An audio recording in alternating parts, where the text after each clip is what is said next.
Hi, it's me, Lil. Sorry I don't have my usual gusto, but it's been a hard week filled with jet lag, menstrual fatigue, and life's disappointments, more so than usual. So this is going to be kind of quick. I just got back from Spain, a whirlwind long weekend adventure. The story actually starts back in 2013 when I made a trip across the pond to see one of my actor friends in a show that he was doing off the West End. It might have been off, I don't know.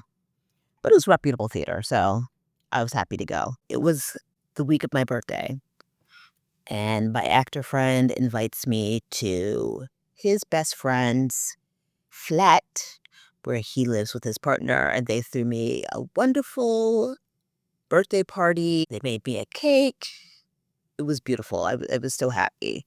Of course, I'd met the actor friend's best friend before, but not that many times. I could tell just watching my actor friend's friend and his partner together that this was going to be a real love. Real love. Like a lasting love. So I was pretty sure they were going to get married at some point, and I knew it was going to be in Spain, where the actor friend's friend partner is from. So one day I went to Anthropologie and I saw this beautiful Spanish inspired dress with fringe on it. And I was like, oh, I'll get this just in case they ever get married. I already have the perfect dress. Now, fast forward to 12 years later, I get an Instagram message from my actor friend's best friend saying, hey, I know we've been together 17 years. We're finally getting married.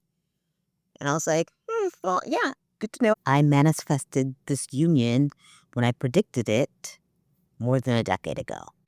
And I already have a dress picked out. So this is great. First of all, you guys, I don't even know how I made the cut for this wedding because I literally have not seen my friend's best friend nor his partner in more than a decade since that last visit.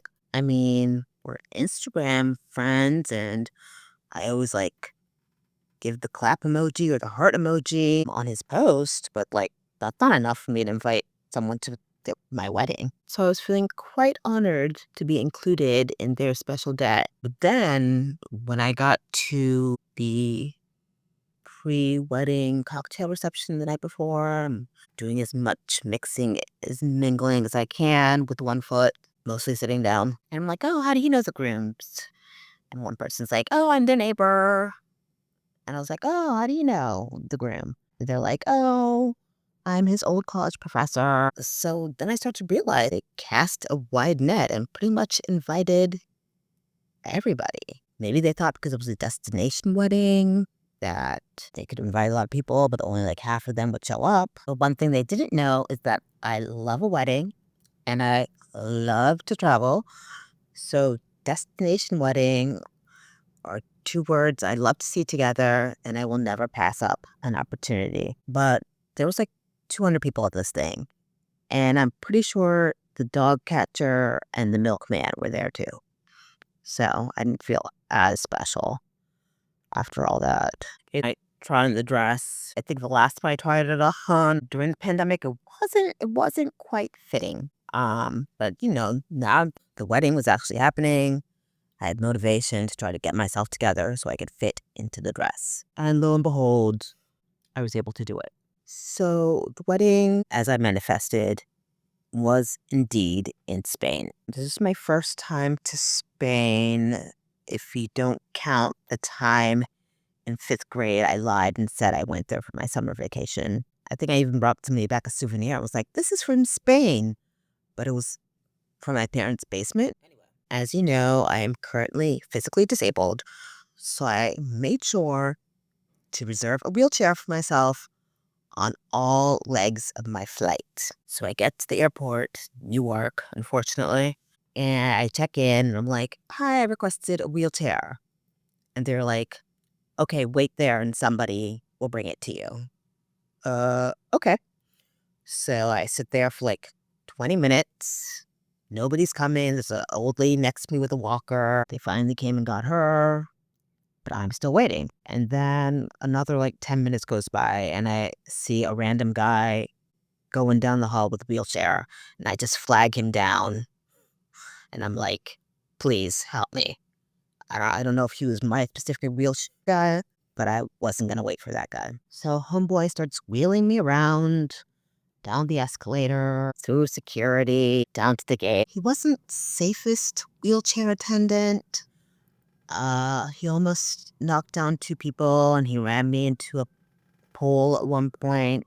I think he was going more than 5 miles an hour, which is kind of unsafe. There's like no seat when we get to the gate. So he very unceremoniously tilts my wheelchair up and dumps me wherever.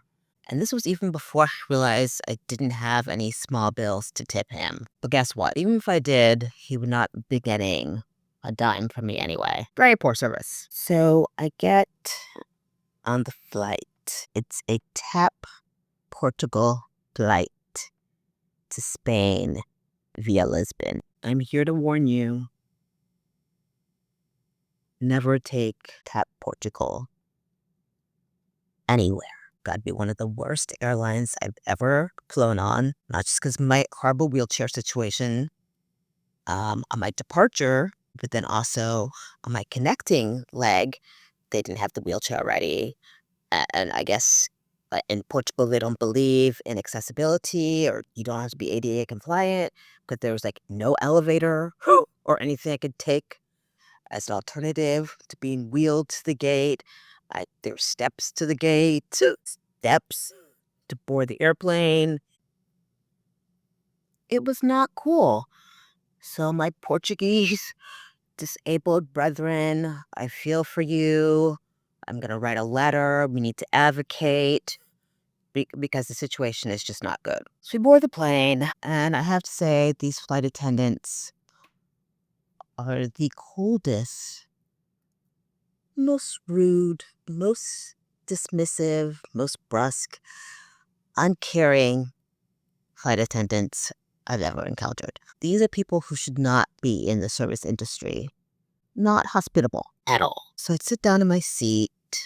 My friend and his partner are a couple rows back, and they're texting me about some lady who's getting rambunctious in front of them. And she's also very displeased with the service. And they don't want to say anything because they're also pretty sure that she's a family member of my best friend's best friend, the aunt. And later we do find out that it was indeed the aunt, so we're glad we didn't say anything. But when I saw her at the wedding, we did confer about how horrible the service was. And she was like, yes, I hated it. They gave us prison food. I was like, you're not wrong. I got half sandwich rolled up in plastic wrap with some unidentifiable meat on it. It was just not good. I also heard from my best friend's partner, who's pescatarian, that there was really no pescatarian / vegan vegetarian option for his food when they came around.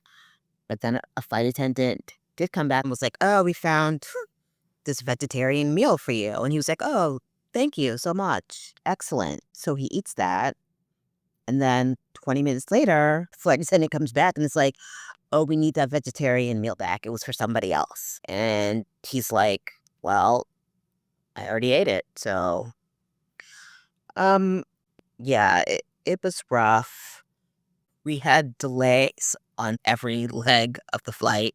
It was just not good. And now I understand why people say TAP stands for take another plane, because that's what I'll be doing next time. Anyway, we get to Spain and there's rain on the plane. I mean, there was rain on the plane when we flew there, but the Spanish plane, when we landed, there was also rain, like rained every day. We got a little bit of sunshine when we landed, so we were able to do one tour of Real Alcazar, which is like the old and current palace for the Spanish royalty. It's a really beautiful space because it has elements of Christian, Muslim, and Judaic architecture. It's really beautiful. And that was basically the one touristy thing I could do because my foot would really not allow me to do more than that, which was really sad because the city where we were in was a beautiful, lovely, bucolic, right out of Beauty and the Beast city and perfect for walking around, very walkable, which is what I usually like to do on trips, is just walk aimlessly and find a cafe or whatever. But this time I was mostly laid up in the Airbnb, sulking. The day of the wedding, of course, it's the worst rain that we've had since we got here. And we all have to go to like the center of the city to catch a bus that's going to take us to the venue. But for some reason, as it always happens during weddings, there was some issue with the bus. And they didn't want to come meet us where we all were. About 30 of us from the wedding all huddled under a bus shelter trying to stay dry. I brought an umbrella, but my friend's partner left it in the Uber on our way to catch the bus. So that sucked. So we're traipsing around in the rain, trying to find the bus. I'm wearing this ridiculous ball gown, and it's hiked up to my waist because I don't want to get it wet. Basically flashing everybody. It was kind of miserable. The wedding itself was lovely. It was in an old olive oil factory. It was just a beautiful space, very rustic. They decorated beautifully. The flowers were beautiful. My best friend, of course, officiated his best friend's wedding ceremony, and it was really lovely because it was bilingual. My best friend did the English portion, and the other groom's cousin did the Spanish version. Their vows were heartfelt, and the groom's cute little nephew was the ring bearer. When he approached them to give them the rings, he did this elaborate bow that was so charming.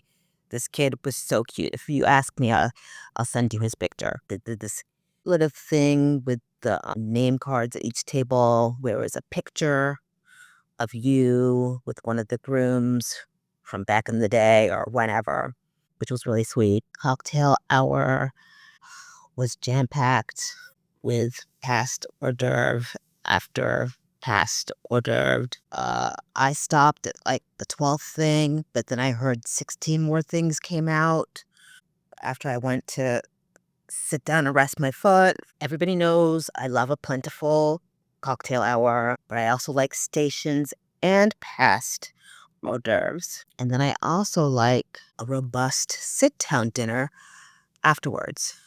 Basically, I want to be so stuffed that I can't even dance, which I couldn't do anyway because of my bum foot. So the rest of the trip was pretty uneventful. There was a post-wedding brunch the next day, but the menstrual fatigue did not allow me to attend. And then we left the day after that.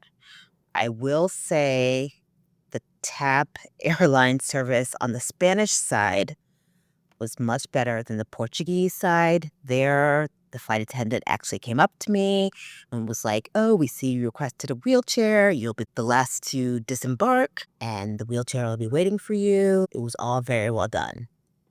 Those people got tips. And on the Newark side, the lady was really nice too. So she got a really big tip. Anyway, all in all, the trip wasn't all that I'd hoped it'd be. My friend who I went with, he's a Scorpio, so I should have known he wouldn't make a great travel partner. He did do all of the planning to get us a fabulous Airbnb, so props for that.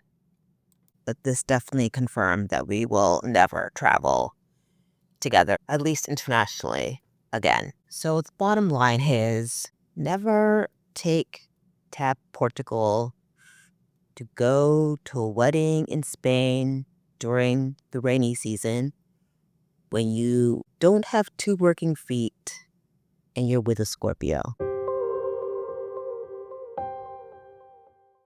now I'm gonna give you a quick Lil's Lights Camera Action. I haven't seen too much lately or been to the theater because of my foot, but I was able to catch two movies that I'd been really anticipating. But unfortunately, they're both disappointing. The Plague, which I told you about when I went to see whatever I saw. I saw the trailer for it, and it looked like a heart racing, spine chilling thriller. Like it was kind of like Lord of the Flies meets water polo. It's about this group of teenage boys at water polo camp. And of course, there's a shy, awkward kid who's trying to fit in with the cool kids. And then they bully another kid by saying that he has the plague. My homeboy Joel Edgerton is in it. Once again, giving a strong performance of quiet something. Train Dreams, it was quiet sadness. In The Gift, it was quiet creepiness. And in this, where he plays a water polo coach, it's quiet support. Anyway, I didn't love it because I feel like the trailer oversold it. This wasn't what I was expecting. It wasn't as creepy or unnerving. It was just kind of sad. It's also a coming of age plotline, which I generally try to avoid. My own coming of age was horrible enough. I don't want to see anybody else's. What I will say was really excellent about this film is the performances from the young actors who I am excited to see more of as they grow up. Everett Blanc is Ben, the shy kid, and then K.O. Martin is Jake, the main bully, the main guy in the group. Both very strong, commanding for their age, and presented fully realized characters. I also liked the way it was shot in these kind of gray and murky blue colors, almost like what it looks like when you're underwater, which many of the scenes were filmed underwater, and a lot of the action takes place in a pool. So overall, I don't think this is one you have to really see. I'm gonna give it a Lil's letter grade of a C plus. Now, the other movie I recently watched that I'd been anticipating for a whole year was 28 Years Later, The Bone Temple, which is kind of the part two to the 28 Years Later that came out last year and is the fourth film in the 28 movie franchise, which I really do enjoy all the previous movies. The first one was so good and it kind of changed the zombie game because in this you had fast zombies, which we hadn't seen before, and you were scared for the characters most points throughout the movie. The second one, 28 Weeks Later, wasn't as great, wasn't as thrill filled, and I didn't care as much about the characters. 28 Years Later was good. I did care about the characters, and the zombies have advanced even more to these kind of muscled up human slash zombie Neanderthal type looking things with running around naked with their appendages flopping around. Thank God they finally gave the main one a loincloth in this movie. I just couldn't get into it. It was a lot of Rafe Fiennes just being covered in iodine, I think it was, but it looked like blood, trying to communicate with the advanced zombie and just being weird in the middle of a field. Once again, another good performance from a young actor, so that's cool. Alfie Williams. There's a black female director on this, Nia DaCosta, who definitely has an interesting point of view. I heard her movie Hedda is supposed to be really good, but I haven't seen it yet.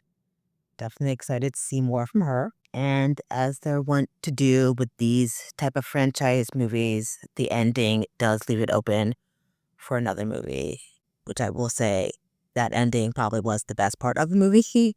So I will come back for the next installment. But overall, I give it a little letter grade of a B minus. That's it for now. Come back next time where I'll be talking about the Oscar nominated shorts, which I like to go see every year in the movie theater because it gives me an advantage in the group Oscar pool. Like, otherwise, how would I know who to vote for? Adios for now.